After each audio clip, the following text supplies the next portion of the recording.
continue.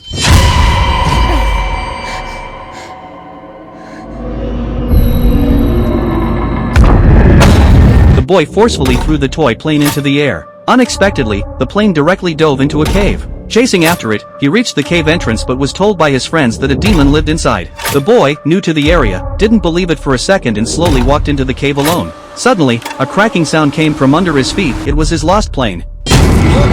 The boy dashed toward the entrance but left his watch behind in the cave. The boy's parents were devout believers. They gave up city life to move to a remote tribe and help the priest spread their faith. They even built a school and a clinic there, winning the deep affection of the tribe's residents. That night, Candace told her son Eli that the next day was his baptism ceremony with the priest. By chance, Candace noticed Eli's watch was missing. Eli lied that it was at home. Will you wear it tomorrow?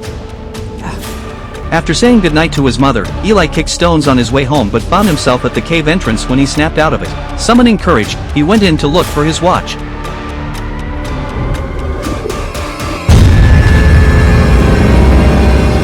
Suddenly, several scorpions crawled onto his feet. He turned to run but tripped and fell. The next morning, Candace found Eli missing. She asked the boy who often played with her son and learned Eli had gone to the forbidden cave. Candace rushed to the entrance and called out, Ellie? Just as she hesitated to enter, the tribe's shaman stopped her. Due to differing beliefs, they rarely interacted. The shaman said the child wasn't in the cave and led Candace to a grass hut on the mountain peak, where she found Eli. No lo despiertes. Solo debe volver en sí cuando esté listo. Elliot? Elliot, honey. After thanking the shaman, mother and son prepared to go down the mountain. They met a kind old woman on the road, who noticed Eli's injured foot and offered her crutch. But the moment she touched Eli's hand, the old woman made a warning gesture and stepped back slowly.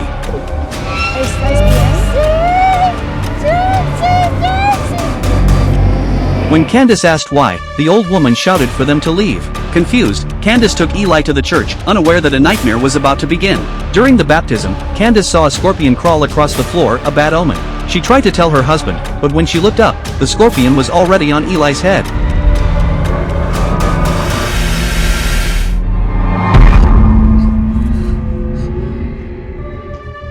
A few days later, residents found the old woman's body in the river. At the funeral, Candace looked at her son, sensing something was deeply wrong. That night, she was jolted awake by the sound of a door opening. Eli wasn't in bed. She grabbed a flashlight and went to search, only to witness a horrifying scene in the grass.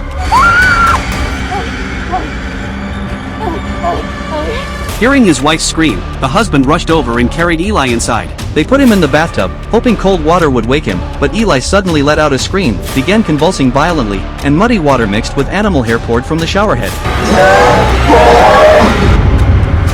Moments later, Eli woke up but had no memory of what happened. When the shaman heard about Eli, he went to the church to bring Candace herbal medicine for the pain. Boil the roots in water and drink it, that'll take the edge off the demon's torment, he said. The shaman explained that a demon named Shoop lived in the cave, one known locally as the god of death with the power to possess people. Candace and the priest were skeptical, but she still took the herbs. That night, Eli vanished again. When Candace returned from searching, he was back in bed. Where were you? She asked. Eli just shrugged, no idea. Remembering the shaman's words, Candace started thinking her son was cursed. Her husband, busy with church work, got home late and heard a commotion in the kitchen. There he found Eli, but it was Shoop pulling the strings. Eli clocked his dad unconscious, and the noise woke Candace. By the time she ran in,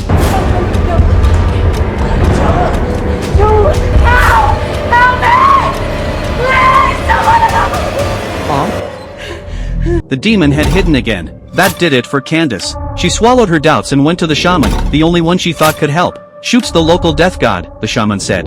Supai? El dios de la muerte toma lo que quiere. Parece que quiere a tu hijo. He can control anyone. Our only shot is to trade an animal for your boy. The shaman had his apprentice grab Eli, knock him out, and haul him to the cave. The shaman started chanting, white light pouring from his mouth onto Eli.